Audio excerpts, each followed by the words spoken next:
sort of impart some of his quality and his calmness to the folk around him. I think that Verratti at PSG, it's kind of strange because the French league really does vary in quality, and PSG even themselves, sometimes they just can't be bothered. I mean, you literally watch them and they don't even turn in a winning performance.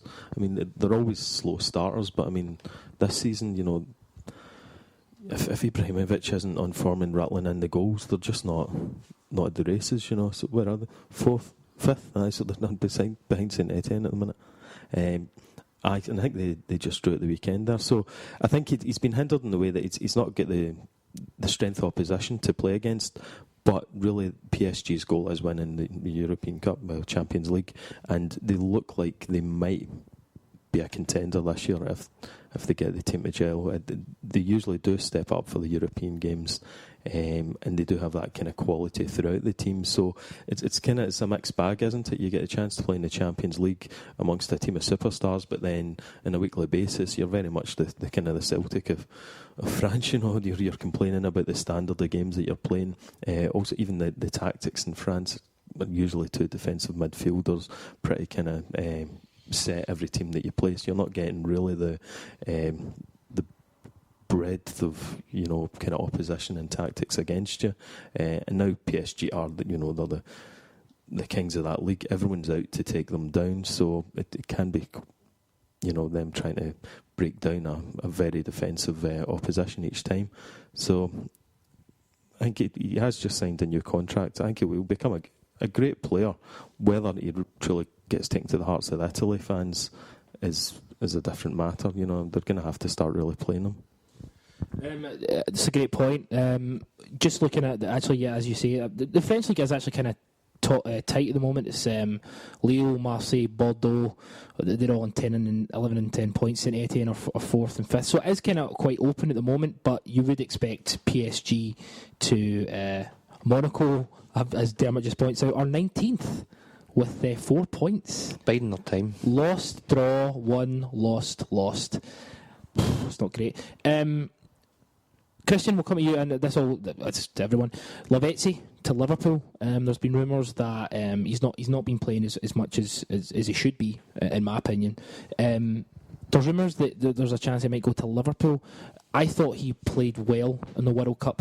I thought he was one of the better players when he came on and he started. Would you take him for Liverpool? I mean, in the sense of, is he good enough to contribute and on a very good day improve them? Yes. I wouldn't take him now because I just think they got so many new players around those kind of positions as well.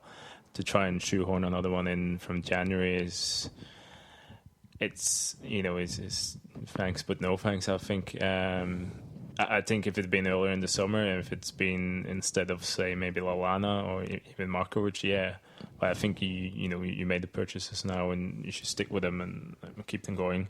That said, we might have 2-3 injuries by January as well, and we might be 15th, and it could be a different situation then. But I'd rather we look at other places than just attacking forwards. Yeah, it's funny because Lavezzi's kind of seen as the fat boy of the Argentina team.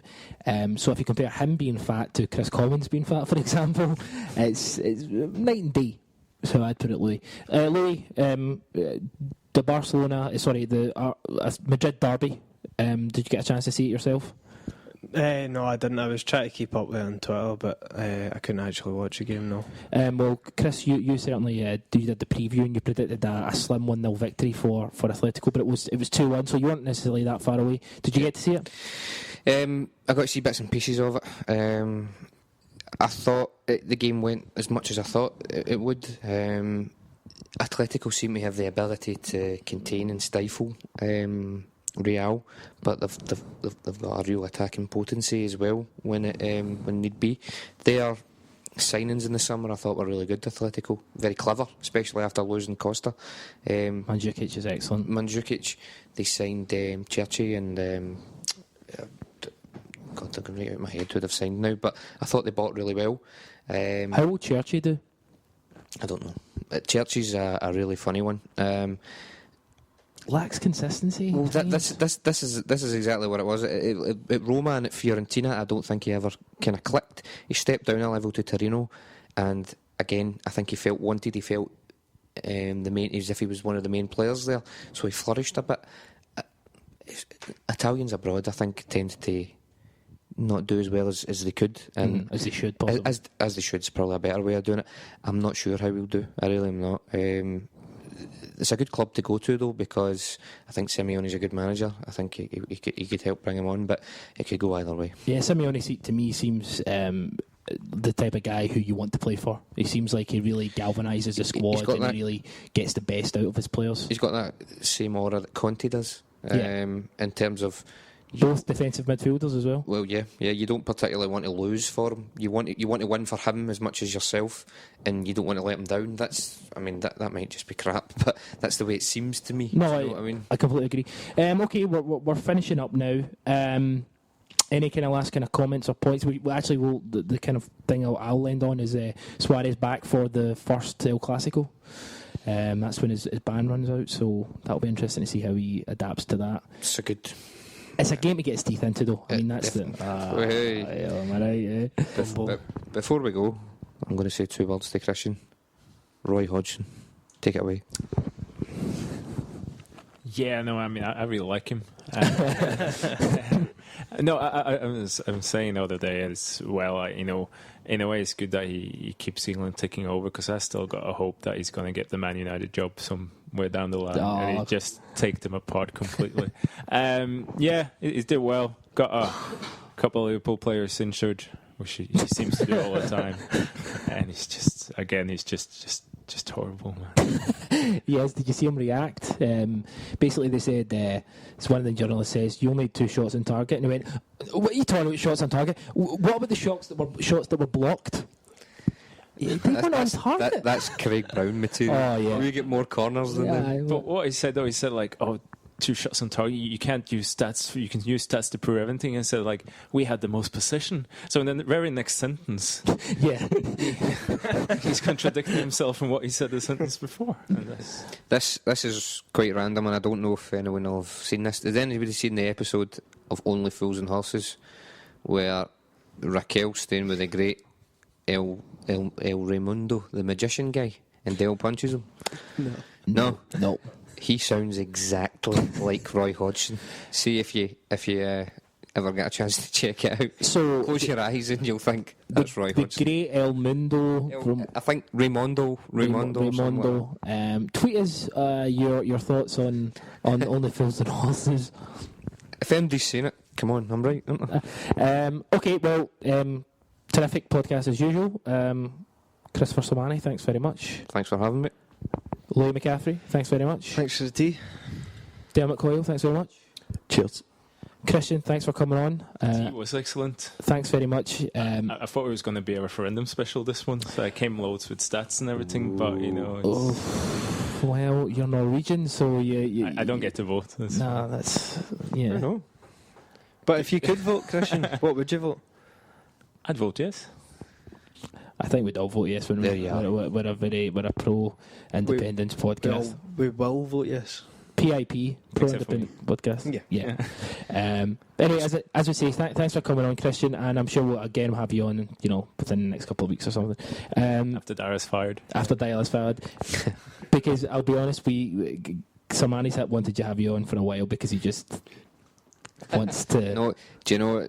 He made a big thing about that. But the thing was, you said something that haunted my dreams the last time you were here. Daila's it wasn't nothing sexual. Daila's plan B is make plan A win.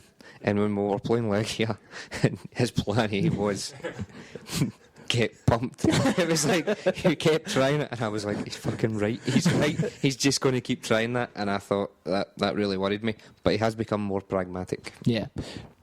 Anyway, thanks for listening. You've been listening to the 90 Minute Cynic podcast, and we'll speak to you down the road.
will control you.